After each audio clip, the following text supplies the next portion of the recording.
ओम गंग गणपते नमः। आप सभी का मेरे चैनल पर बहुत बहुत स्वागत है। आप सभी पर ईश्वर की कृपा सदा बनी रहे। इस वीडियो में हम नारियल के जन्म की कथा सुनेंगे। हिंदू धर्म में नारियल का विशेष महत्व है। नारियल को श्रीफल भी कहा जाता है।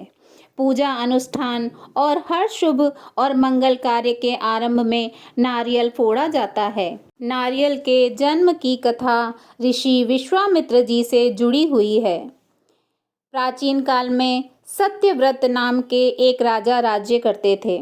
वह प्रतिदिन पूजा पाठ किया करते थे। उनके पास किसी भी चीज की कमी नहीं थी। वह धन दौलत से लेकर हर प्रकार की सुख सुविधा से समृद्ध थे। हालांकि इसके बावजूद भी राजा की एक अभिलाषा थी जिसे वह पूर्ण की चाह रखते थे। दरअसल राजा सत्यव्रत को किसी प्रकार से स्वर्ग लोक जाने की इच्छा थी। वह अपने जीवन में से कम एक बार स्वर्ग लोक के सौंदर्य को देखना चाहते थे, लेकिन उन्हें इसका मार्ग पता नहीं था। एक बार ऋषि विश्वामित्र जी अपनी तपस्या के लिए घर से बाहर निकले। चलते चलते वह अपनी कुटिया से काफ़ी दूर चले गए। काफ़ी समय बीत गया लेकिन वह नहीं लौटे। इस कारण उनका परिवार भूख और प्यास से तड़प रहा था। राजा सत्यव्रत को जब यह पता चला तो उन्होंने ऋषि विश्वामित्र के परिवार के पालन पोषण की जिम्मेदारी ली। कुछ समय बाद जब मुनिवर लौटे तो वे अपने परिवार को कुशल देख काफ़ी प्रसन्न हुए। उन्होंने पूछा कि उनकी अनुपस्थिति में किसने उनकी देखभाल की है। इस पर ऋषि के परिवार वालों ने बताया कि राजा ने उनके पालन पोषण की जिम्मेदारी उठाई थी। यह सुनकर ऋषि विश्वामित्र तुरंत राजमहल पहुँचे और राजा से मुलाकात की। वहां पहुंचकर उन्होंने सबसे पहले महाराज को धन्यवाद कहा। इस पर राजा ने ऋषि से अपनी इच्छा पूर्ण होने के लिए आशीर्वाद मांगा।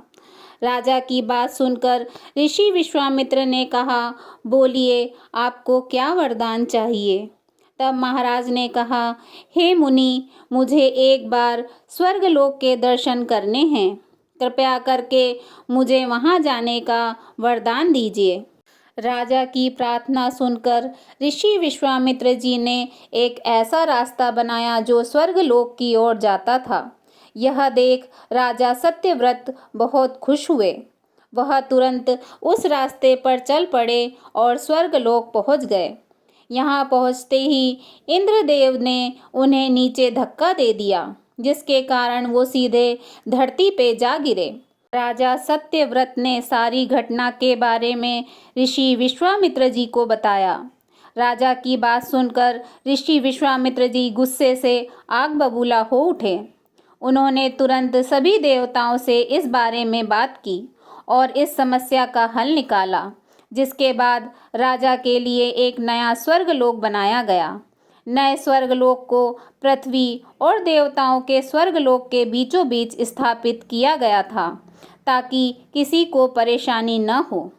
नए स्वर्गलोक से राजा सत्यव्रत तो बहुत खुश हुए, लेकिन ऋषि विश्वामित्र जी को एक चिंता लगातार सता रही थी।